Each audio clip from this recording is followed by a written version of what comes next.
You, John Fitzgerald Kennedy, do solemnly swear. I, John Fitzgerald Kennedy, do solemnly swear. That you will faithfully execute the office of President of the United States. That I will faithfully execute the office of President of the United States. And will, to the best of your ability.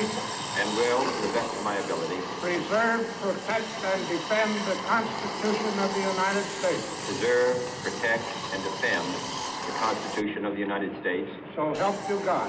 So help me God.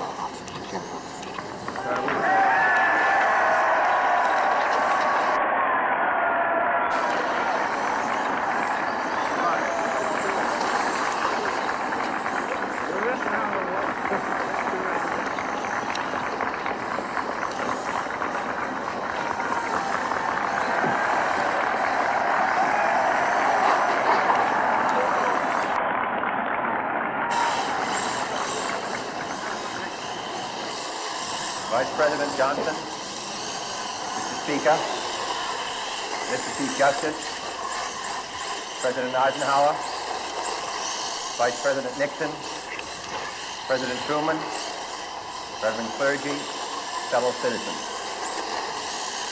We observe today not a victory of party, but a celebration of freedom, symbolizing an end as well as a beginning, signifying renewal as well as change. For I have sworn before you and Almighty God the same solemn oath our forebears prescribed nearly a century and 3/4 ago. The world is very different now, for man holds in his mortal hands the power to abolish all forms of human poverty and all forms of human life. And yet the same revolutionary beliefs for which our forebears fought are still at issue around the globe. The belief that the rights of man come not from the generosity of the state, but from the hand of God. We dare not forget today that we are the heirs of that first revolution. Let the word go forth from this time and place to friend and foe alike that the torch has been passed to a new generation of Americans born in this century, tempered by war, disciplined by a hard and bitter peace, proud of our ancient heritage, and unwilling to witness or permit the slow undoing of those human rights to which this nation has always been committed and to which we are committed today at home and around the world.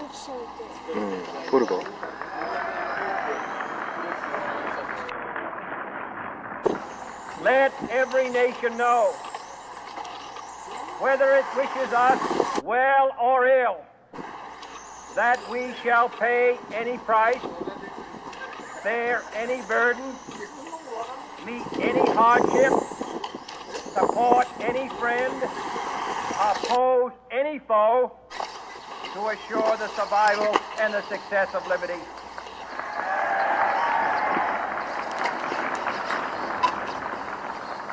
This much we pledge and more.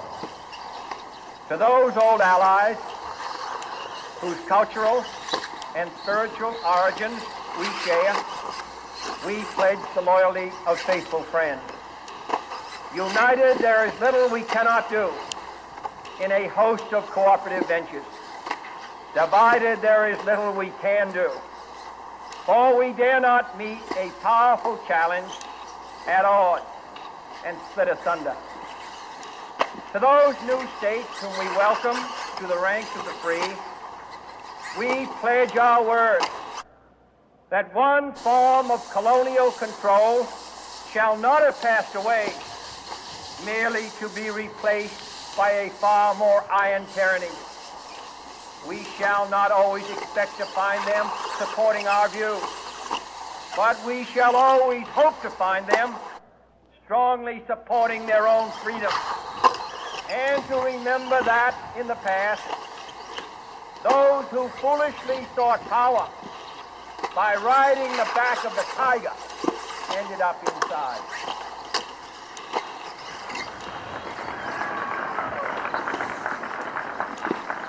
To those people in the huts and villages of half the globe struggling to break the bonds of mass misery, we pledge our best efforts to help them help themselves for whatever period is required, not because the communists may be doing it, not because we seek their votes, but because it is right. If a free society cannot help the many who are poor, it cannot save the few who are rich.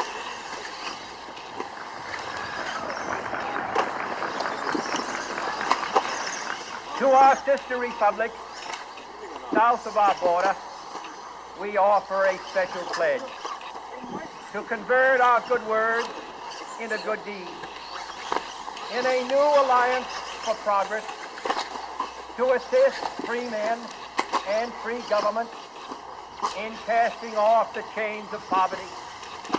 But this peaceful revolution of hope cannot become the prey of hostile powers.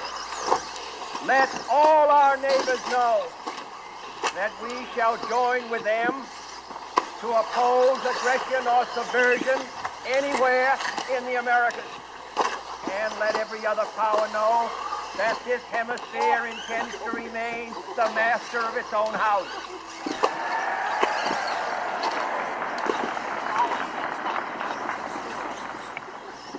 To that World Assembly of Sovereign States, the United Nations, our last best hope, in an age where the instruments of war have far outpaced the instruments of peace, we renew our pledge of support to prevent it from becoming merely a forum for invective, to strengthen its shield of the new and the weak, and to enlarge the area in which its writ may run.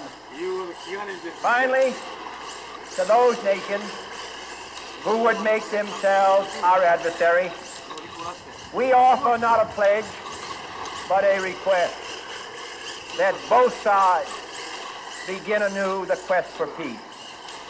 Before the dark powers of destruction, unleashed by science, engulf all humanity in planned or accidental self-destruction.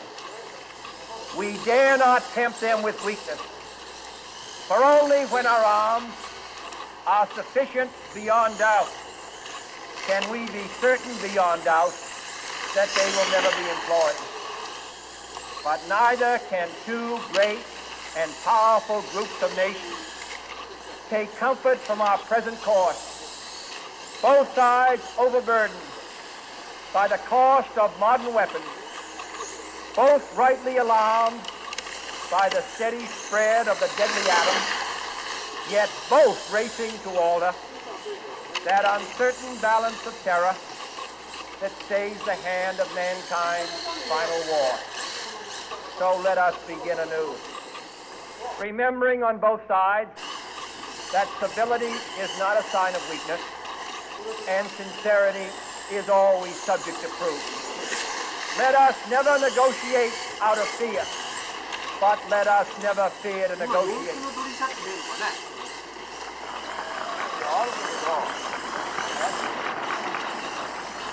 Let both sides explore what problems unite us, instead of belaboring those problems which divide us.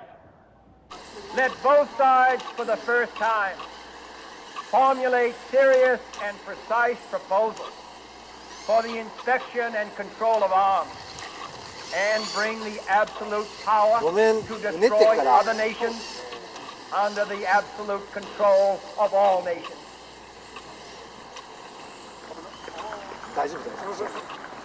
Let both sides seek to invoke the wonders of science instead of its terrors.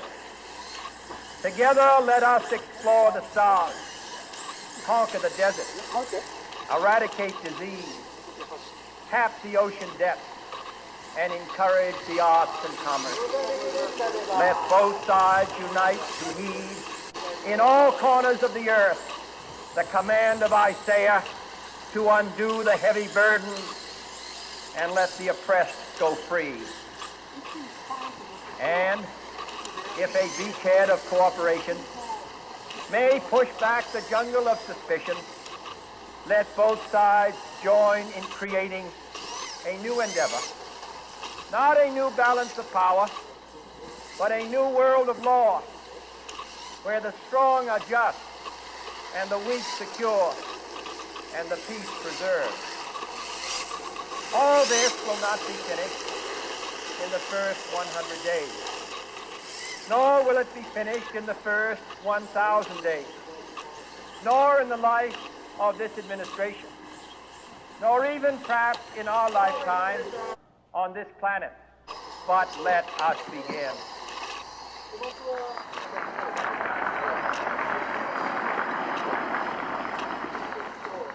In your hands, my fellow citizens, more than mine, will rest the final success or failure of our course.